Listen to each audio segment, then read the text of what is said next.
Bitstorm, a comedy game design podcast by two guys who know nothing about comedy nor game design. I'm Trevor Scott, and with me, as always, is the wonderful Ben Slinger. Ooh, that's right. I'm one of the two guys. Two guys. On this podcast. Yes. I like the way you got into that the word. radio voice. Let's do it on bit.storm. bit.storm. Coming at you with all the hits. Your game dev radio station. We were chatting just before, and with the new Unreal Engine for Fortnite coming out, and everyone's talking about, you know, how it's going to revolutionize creating maps and stuff for Fortnite. Yep. Unreal seemed to see it as more like an opening of the ecosystem, so that, you know, they can almost get more of a Roblox sort of thing. Yeah, we were talking about that and how they definitely want just a marketplace of different game types and content being created in there. Yeah, and the fact that, you know, I think this is where the creators are going to start making more money because, you know, the idea is that you can maybe open up to eventually, you know, sell your stuff on here. And well, I think already the whole creative fund or whatever it is, you can make money based on how much your stuff inventions are being played. Yeah. So there's definitely money to be made. Having had a bit of a look at it, and you've had a bit of a look at it, the fact that you can straight away create this stuff without having to know anything about replication and... Yeah, network replication, any of the multiplayer stuff, it all just kind of works. Yeah. And I see that's why you can't do things like Blueprint and all this sort of stuff, because pretty much they don't want you getting in there and fucking with anything that they've already built. They could sort of break a lot of stuff. So they've only allowed for Verse, which is their new scripting language. Yeah, it's essentially building a layer on top of all of the robust Fortnite stuff that's already there. Yeah. So anyway, long story short, we decided that we're going to talk multiplayer games primarily tonight. So it's not necessarily what can be done in Fortnite right now, but it's just different multiplayer ideas. Yeah, we're going to try to just use that as a jumping off point and a bit of a focus to see what sort of different multiplayer scenarios we could look at that maybe haven't quite been done before or is a little bit of a twist on something. And if it's something that, you know, could be developed in UEFN down the line, then that's just a benefit. And you find folks out there can do it, or maybe we'll do it. Yeah. And we have already been thinking about some different things that we can do in UEFN. Like, Ben's got a couple of ideas. I've got a couple of ideas, and like, yeah, I think it's great. If you haven't checked it out and you are interested in doing some game dev sort of stuff, but don't know where to start, like, this actually isn't too bad a way to get started That's it. in learning what it's all about. So let's just get some. So yeah, we're gonna get our random words as usual. I think we'll play this as a click pitch, but with the focus of multiplayer. So let's do it. 3, 2, 1, click. 3, 2, 1, click. Bomb jet. Okay. Discriminate camera.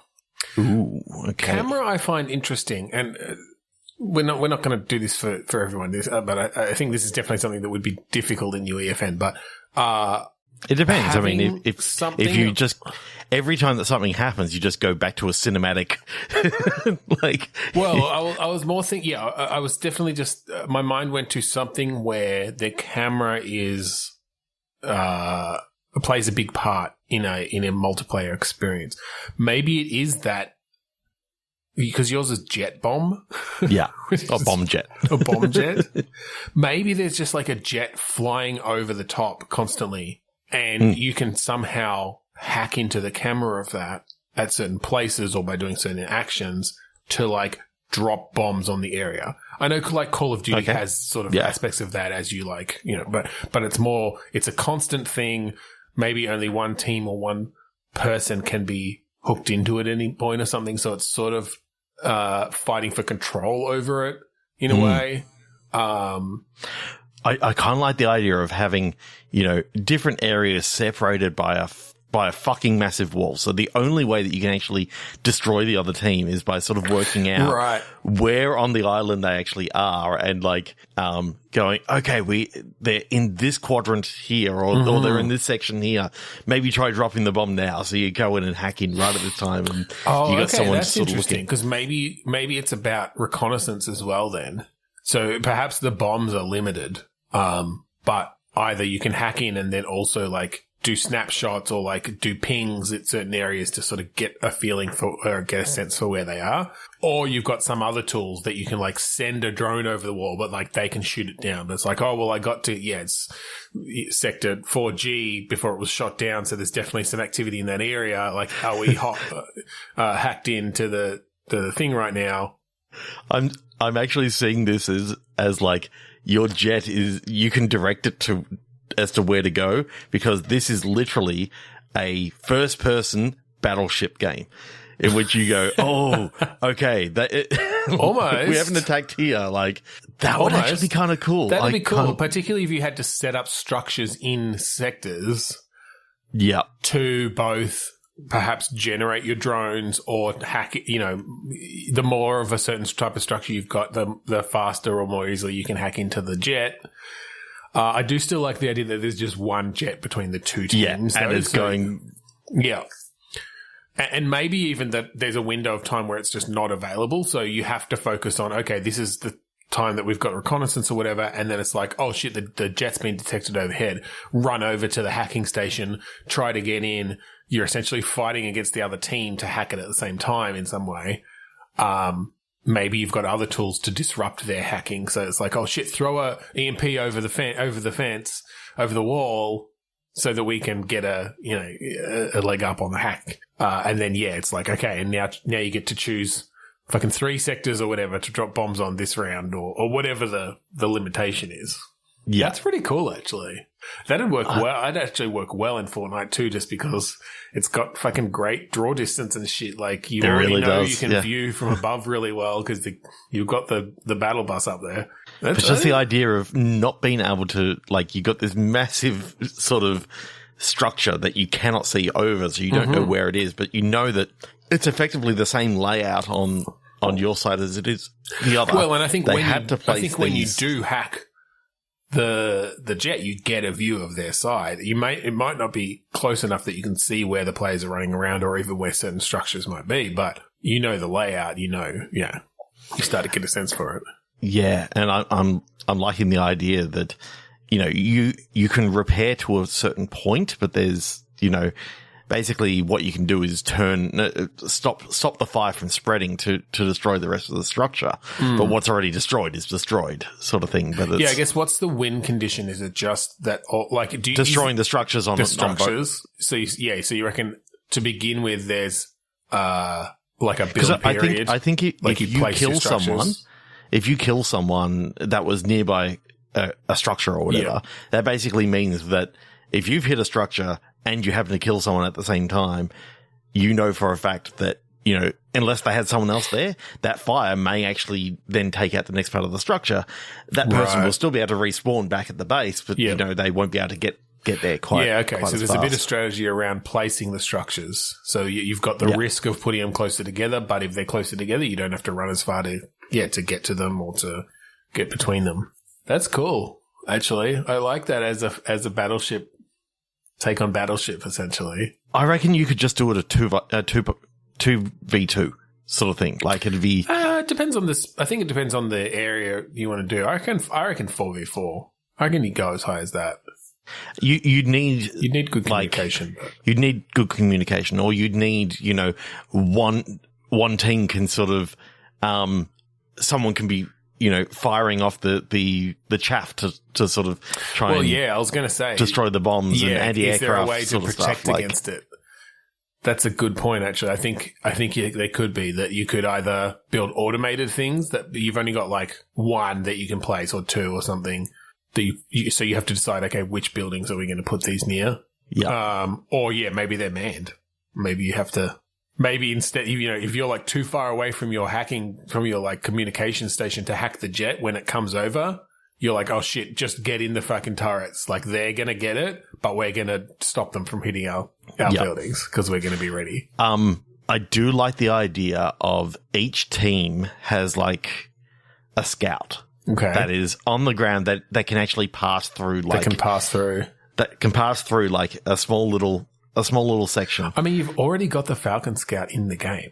Like, you could make it that one person gets that or something. Or I guess if you want the risk of them being able to be killed in some way, perhaps. Well, they can be killed, right? But then they respawn. I like the idea that the whole idea is that you need to be able to, destroy the structures on the other side. However you go about it.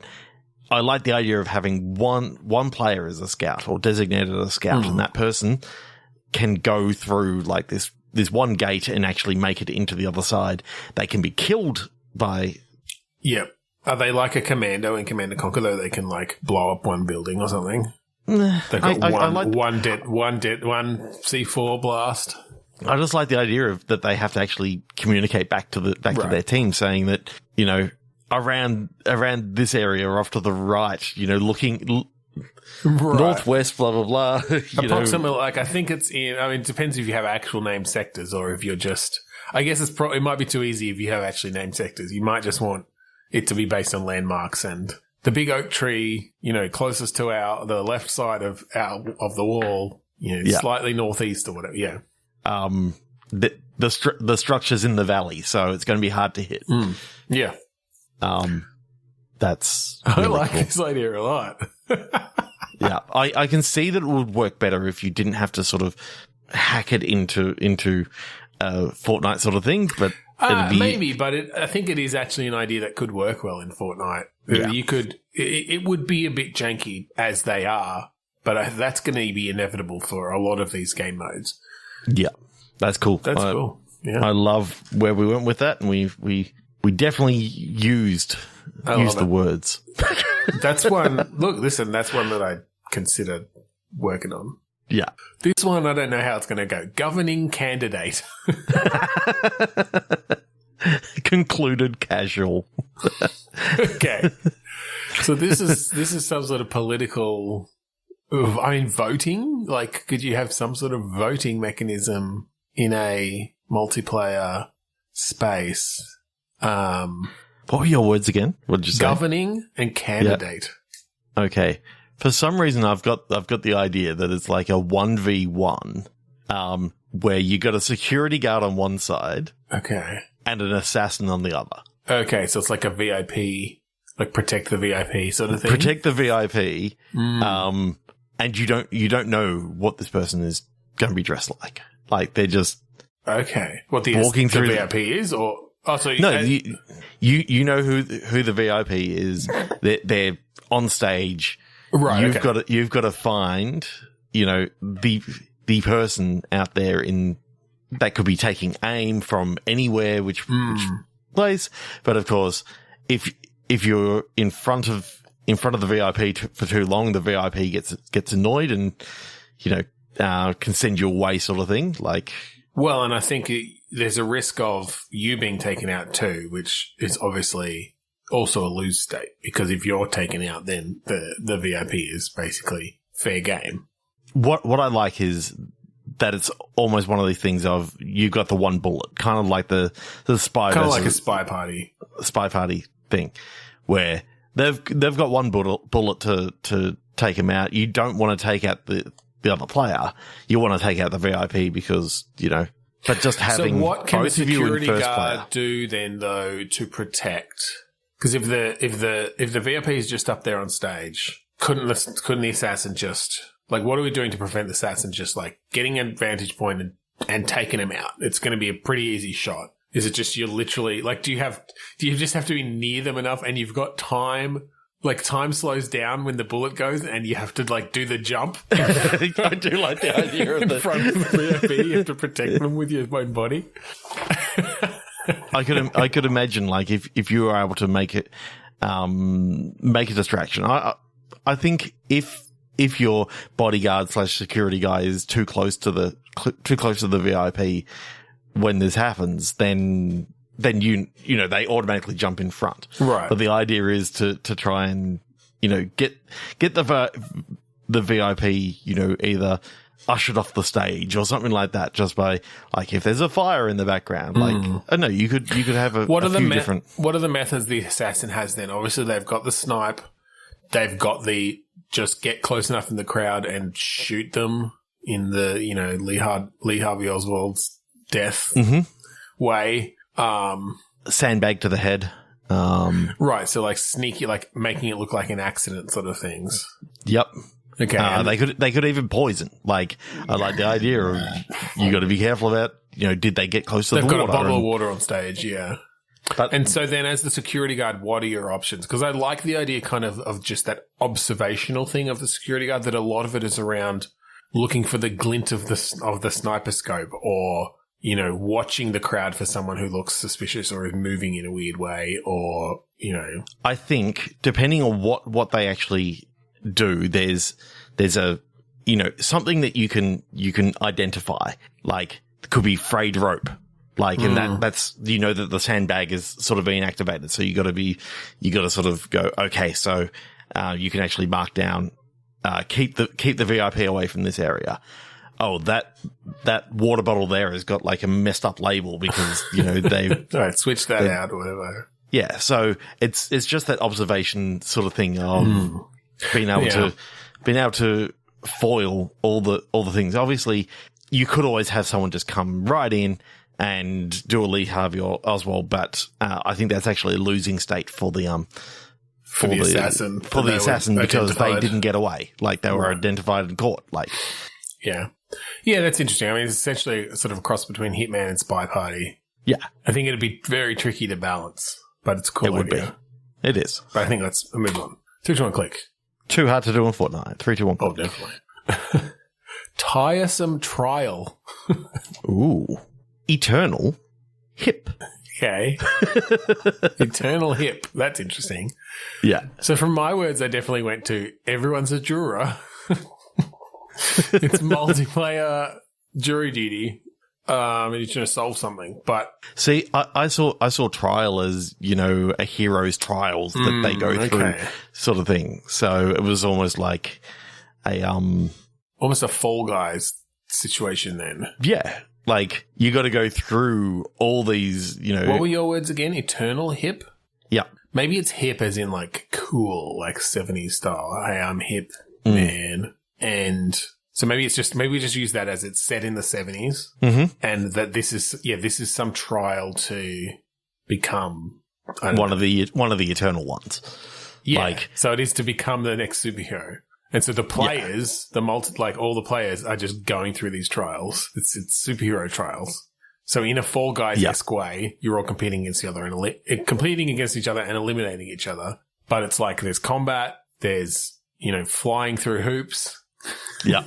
Superman 64 style.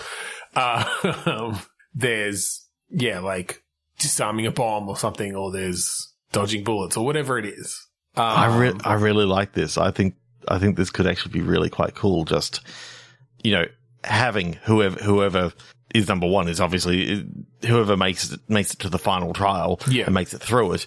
But obviously things are getting crazier and crazier and crazier as they go along. Whether you'd actually make it as a single, one single level, or just, you take the first 10 through to the next one, then you take them. Yeah, well, I'm trying to think, because I mean, the fun of Fall Guys is the chaos of it in a lot of ways, and you're all bumping off each other, and you get teamed up for some games, and then you're against each other for the others, and then it's last bean standing.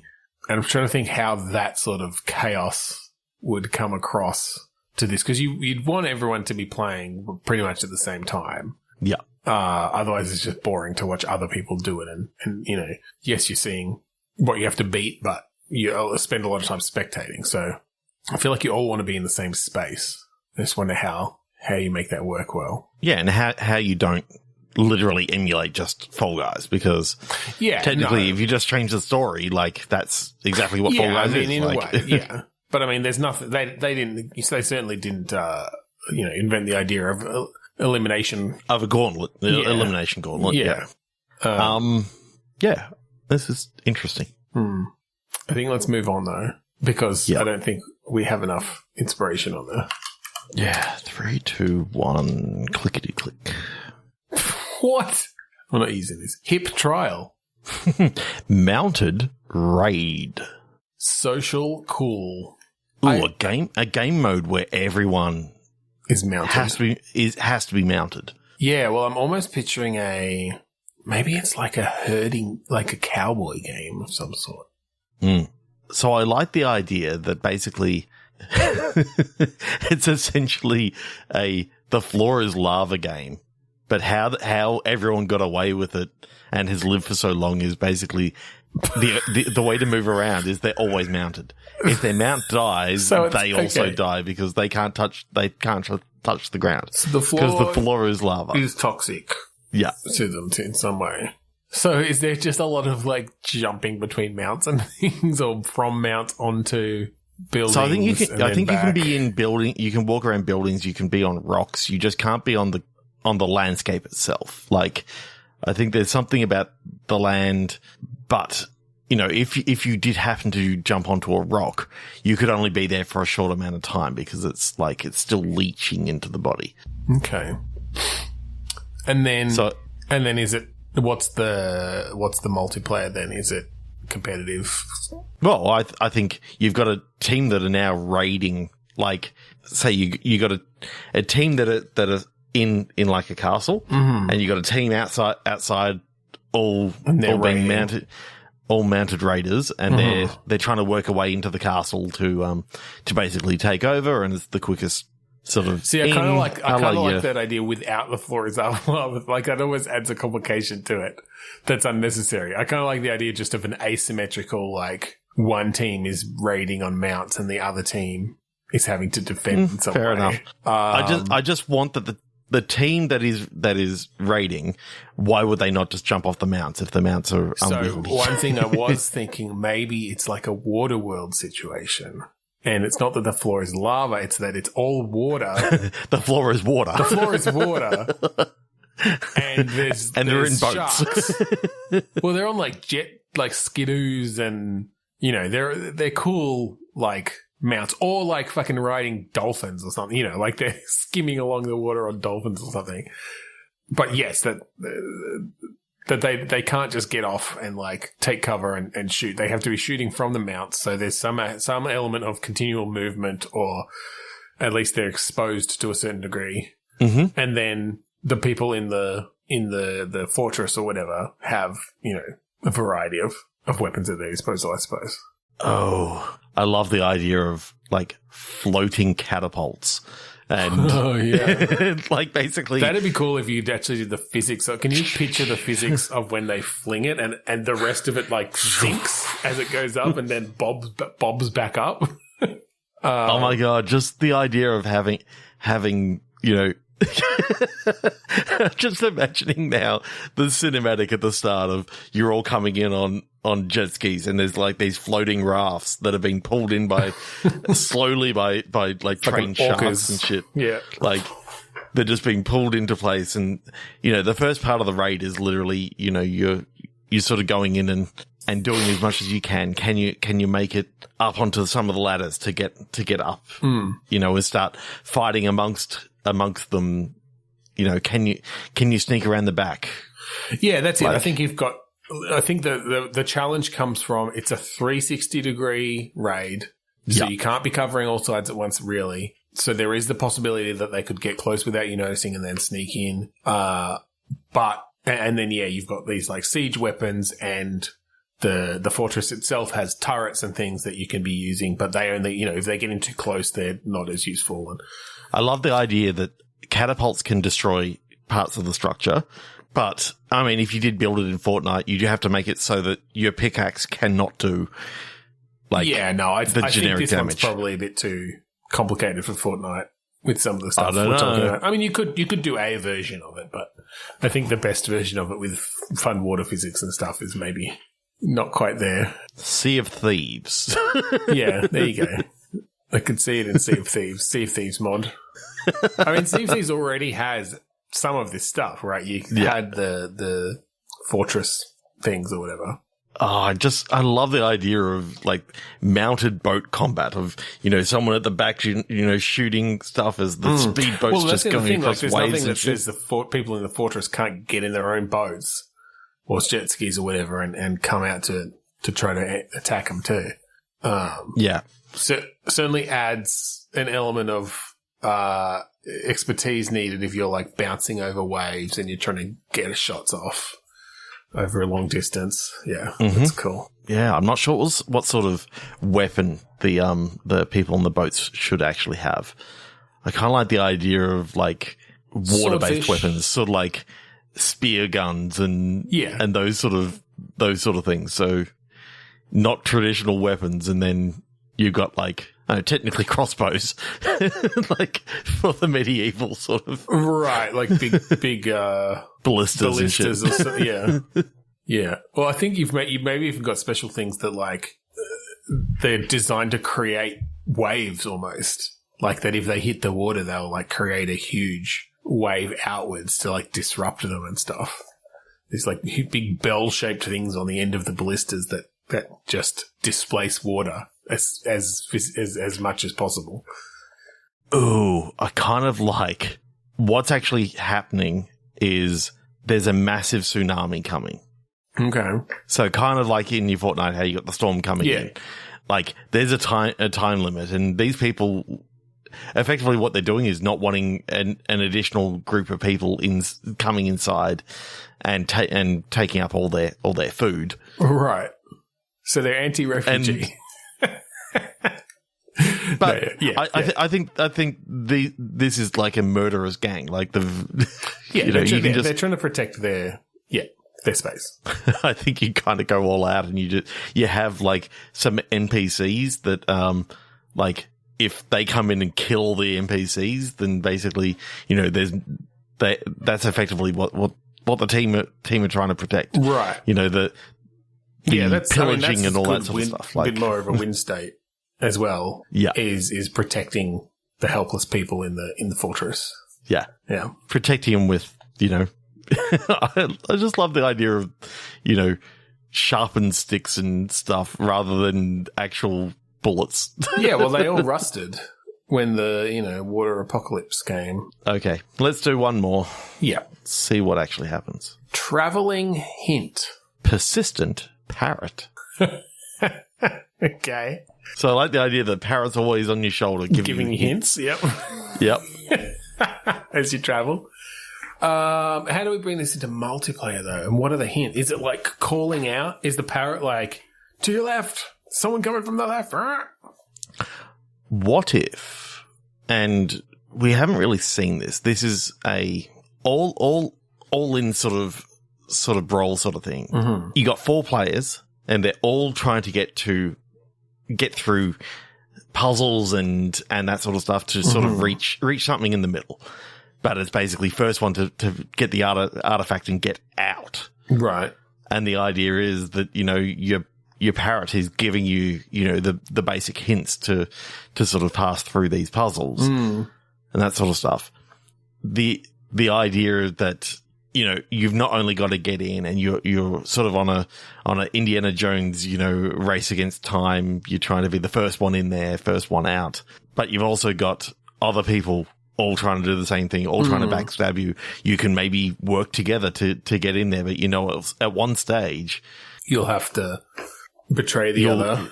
Someone will have to betray, and there's no is it maybe rather than starting off all against each other, is it that you sort of implicitly start on the same team? You all start together at the entrance to this like catacomb, gauntlet.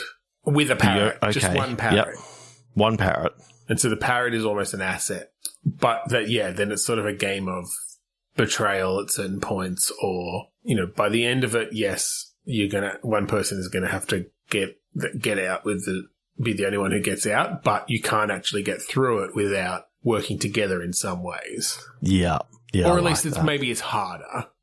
Like there's 2 switches on the ground.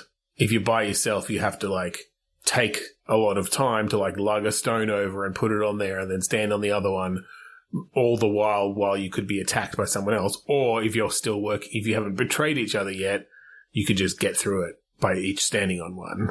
Yeah. So I'm liking the idea of if you do all make it to the end, like you share in the winnings. But it's like a prisoner's dilemma sort of situation. I kind of like the idea that it's kind of like, if you remember Deep Rock Galactic, how there was, you're all working together and then as you're running back, following the path back to get to the dropship, like it will take off. No matter who's at a certain time, no matter who's in there, but also like there's the chance of like if you get taken down, you in this game you just wouldn't get any of the spoils. So to get the spoils, you must be on the escape craft. Okay, so it's and that's where you can really screw. It's a bit less of pure betrayal and maybe a bit more of you can just let people die. You can choose to leave someone behind, even if you maybe would have had the time to pick them up and revive them in some way. Well, I'm loving the idea that, that rope bridge that you had to cross at the end, you've got the artifact, you run across it and you just slice at the rope bridge and it just falls. Oh, I see. So it's not just about who, like when you get to there, it's who gets out with the treasure. Yeah. So obviously if the person with the treasure goes down and everyone else escapes, well, guess what? Nobody gets anything. You escape with nothing because you didn't actually escape with the treasure. That's interesting. And then that could have implications for how you, like if you're having to go out through the same way you came in. Or through, a slightly different way out. Or but I'm just thinking that in the different levels, the way you worked together to get there could affect how easy it is for one or all of you to get out. Yeah. Because, maybe maybe to get across the rope bridge to get there because someone fucked something up, it ended up like breaking halfway through and you all had to do the big swing down and hit the wall and then climb up, but now you can't get out that way. And now you gotta go through, the slide down into the swamp with the big ball, with the big rock, following you down or I don't know. I reckon this could actually be quite a bit of fun and just being able to fuck people over as well as... I think the real challenge would be balancing that. How do you not just make it that one person can always very easily, like, at the last second, essentially fuck you all over? Yeah. Like, I think with that rope bridge thing, I think, yes, they can break it, but there's still a way for the players to continue and then maybe catch up because that one player by themselves now is going to be slower to get out because... Then, I mean, I kind of see this as like almost the tagline from the new Dungeons and Dragons movie, "Honor Among Thieves." Yeah. I can see that these thieves, you can only trust them as far as you can throw them. Yeah.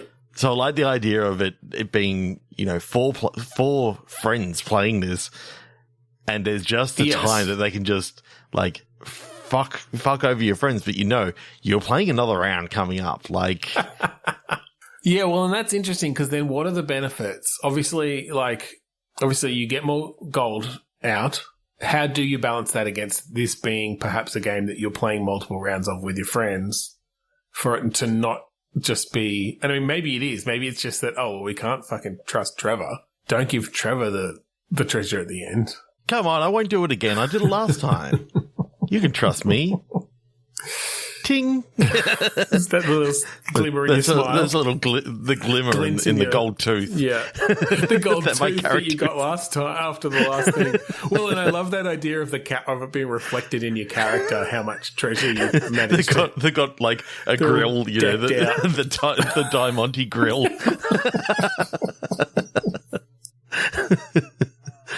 There's something about it. It's like your character now comes in with a tiara that's literally like super glued to their head. You can't take it off them. But you can cut their head off. Yeah, there'd be some challenging balance stuff there, but I think it's social engineering. Cool it's the social engineering side of it. I mean, what was the game that we were playing on Rubber Bandits? Right. Yeah. Yeah.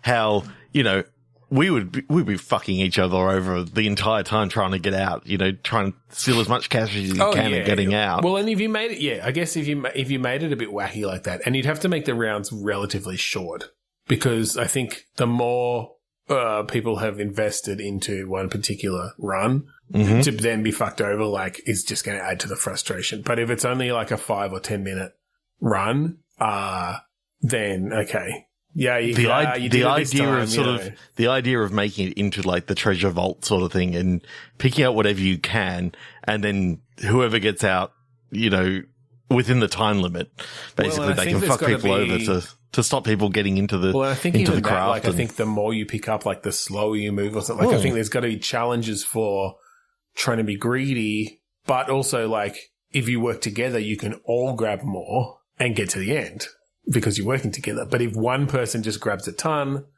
like the rest are having to carry that, like having to really bring them through. And it's like, just drop some, man, Or, like everyone's taken some, but then in the last room or whatever, you drop half your stuff, cut and run so that you can get out and they can't chase you without dropping all their stuff too. Because you figure, well, me getting all of this amount of loot or whatever is better than... Yeah. Wow. I like that. I like that a lot. Yeah, that's a fun one. There's definitely some stuff to work out, but there's some good stuff in there. I just remember how Rubber Bandits worked with it, and it was like, we fucked each other over all the time, but that was part of the fun of it. Well, that one certainly was built around. That was basically competitive anyway, but yeah. Cool. All right. Well, I think that is the end of our podcast this week. It is. Thank you for joining us this week on Thank you, dear podcast listeners. That's right. If you want to steal some of these ideas or any of the ideas from our previous episodes, go to podchaser.com/bitstorm and listen to them, and feel free. We don't say this all the time, but I think we've sort of agreed that all of our ideas are open source in that way. Ish. I mean, we're not gonna sue you if you make it. Just give us a shout out. If you make $1 billion, then maybe give us a little bit of a cut, saying that. Shoot us a little bit. No game devs make $1 billion, so it's whatever. Okay, and if you like the song that we play at the start and end of each episode, that song is Mount Defiance of the album Containment Failure. No, you cannot use it in your games. We're allowed to use it because we were part of the band. And the music's different. Although, actually, I think we did we release that under Creative Commons? I don't know. Anyway. I'm pretty sure we did, but I think it's at least attribution. Yeah. So thank you again for joining us this week on Bitstorm. I'm Ben Slinger. I'm Trevor Scott. Screw you, Ben. I'm getting away with all the treasure. God damn it, not again. There's two keys. Can you just turn that key and screw you.